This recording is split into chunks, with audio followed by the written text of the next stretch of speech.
Hey everybody, here's a trick to reduce cellulite. We're going to take these three ingredients. I have coarse sea salt. You can actually also use sugar. You just need something kind of with that coarseness.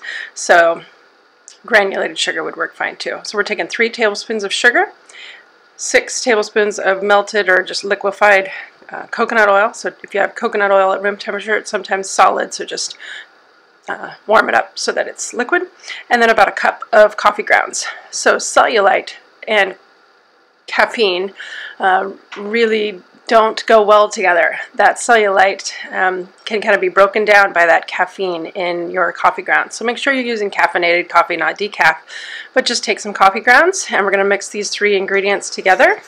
Now stir together to combine, and then rub on your areas that you feel need attention due to a little cellulite, and then just rub it in right before you take a shower, and then rinse.